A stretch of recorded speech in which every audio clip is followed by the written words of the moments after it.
हरे कृष्ण राधे श्याम। एक और बार फिर आप सभी लोगों का मेरे इस चैनल पे बहुत बहुत स्वागत है। और मेरे चैनल का नाम है निकिताज स्पिरिचुअल हब। और अभी हम हैं पहाड़ में, मतलब वापस से मैं अपने घर आ चुकी हूँ। और मेरे राधा गोविंद की तरफ से भी आप सभी लोगों को राधे श्याम। तो आप सब लोग ये सोच रहे होंगे कि अभी तक तो इसने जन्माष्टमी बाहर बनाई, पहाड़ में नहीं थी, ये वापस से पहाड़ में कैसे आई। तो मेरा कुछ इम्पॉर्टेंट और बहुत ही अर्जेंट वर्क आ चुका था, जिसके कारण मुझे वापस से अपने घर आना पड़ा।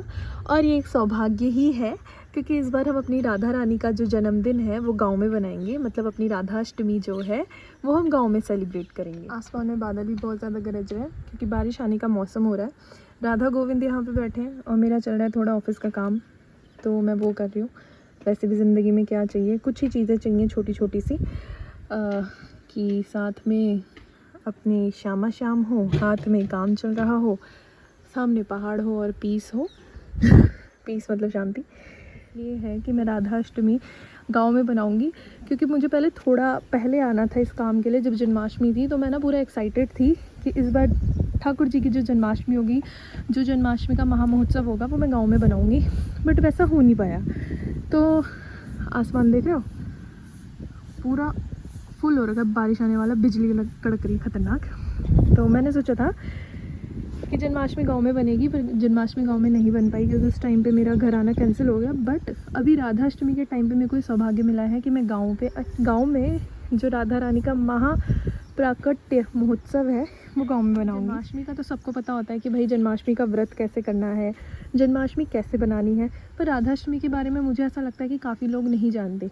हालांकि जितने लोगों से मैं अभी तक मिली हूँ ना, उनको पता ही नहीं था कि 11 तारीख को राधाष्टमी भी है। राधाष्टमी के बारे में अधिकतर लोग नहीं जानते। तो आइए, कुछ चीज़ें हैं जो हम नहीं जानते, उनके बारे में चर्चा करते हैं। मैं आपको बताती हूँ कि हमारी प्यारी श्यामा जी का जो राधाष्टमी महामहोत्सव है वो कैसे बनाया जाएगा। इसको देख रहे हो कैसे मस्त सो रहा है। तो इतने बढ़िया मौसम के साथ शुरू करते हैं। सबसे पहली चीज़ कि राधाष्टमी का व्रत कैसे करें। इस बार 2024 की जो राधाष्टमी है वो पड़ रही है हमारी 11 सितंबर को। वैसे हमारी राधा रानी का जो प्राकट्य हुआ था वो उदया काल में हुआ था। उदया काल मतलब जब सूरज की पहली किरण धरती पे पड़ रही थी। अर्थात हम कह सकते हैं कि हमारी राधा रानी का जो प्राकट्य हुआ था वो ब्रह्म मुहूर्त में हुआ था। ठीक है। तो राधा रानी के जो राधाष्टमी है उसका व्रत कैसे किया जाए। तो राधाष्टमी के व्रत के लिए आप क्या करेंगे, जैसे 11 तारीख को राधाष्टमी है तो 10 तारीख को आप व्रत करेंगे। 10 तारीख को आप पूरे दिन व्रत करेंगे और 11 तारीख की सुबह 4 बजे राधा रानी का हम पंचामृत अभिषेक करने के बाद हम अपना व्रत खोलेंगे। अब ये महोत्सव है तो इस दिन पूरे दिन उत्सव चलना चाहिए। और दूसरी चीज़, काफ़ी लोग क्या करते हैं कि ब्रह्म मुहूर्त में राधा रानी का पंचामृत अभिषेक नहीं करते हैं, क्योंकि काफ़ी लोगों का भाव इनके लिए छोटी सी किशोरी जी, छोटी सी बच्ची का स्वरूप है। तो काफ़ी लोग 10-11 बजे ही इनका अभिषेक करते हैं। हालांकि मैं भी सुबह सुबह इनका अभिषेक नहीं करती, 10-11 बजे ही इनका पंचामृत अभिषेक करती हूँ।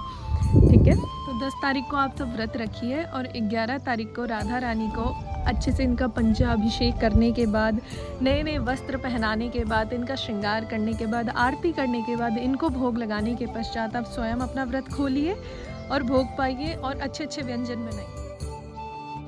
तो हमारी प्रिया जू की जो सबसे फेवरेट चीज़ है वो है अरबी। इनको अरबी बहुत ज़्यादा पसंद है, तो हमारी राधा रानी को उस दिन अरबी की सब्ज़ी का भोग लगता है। इसके अलावा इनको कड़ी चावल भी बहुत ज़्यादा पसंद है, तो हम कड़ी चावल का भोग भी बना सकते हैं। और इसके अलावा हमारी राधा रानी को रबड़ी भी बहुत पसंद है, तो हम रबड़ी का भी भोग लगा सकते हैं। अब एक चीज़ का ध्यान रखिएगा कि हमारी जो श्री जी हैं वो स्वयं व्यंजन बनाने में बहुत महारत हासिल की है। कहते हैं कि हमारी राधिका ठाकुर जी के लिए जो एक बार व्यंजन बना देती थी उनको दोबारा रिपीट ही नहीं करती थी। तो उस दिन आप कोशिश कीजिएगा कि आप अच्छे व्यंजन बनाइए और अच्छे व्यंजन बनाइए और श्री जी को पवाइए। और ख़ास इन चीज़ों का ध्यान रखिए कि उस दिन अरबी की सब्ज़ी आपको ज़रूर बनानी है और हर भोग में तुलसी का पत्ता होना बहुत ज़्यादा ज़रूरी है। हमारी जो श्री जी है इनको जो नीला कलर है वो बहुत ज़्यादा प्रिय है। और नीला कलर इसलिए इनको बहुत ज़्यादा प्रिय है क्योंकि हमारे ठाकुर जी क्या है, नील वर्ण है, श्याम वर्ण है, तो इनको नीला कलर बहुत ज़्यादा पसंद है। इसलिए उस दिन आप इनको नीले कलर के वस्त्र पहना सकते हैं, बहुत ज़्यादा खुश हो जाएंगे।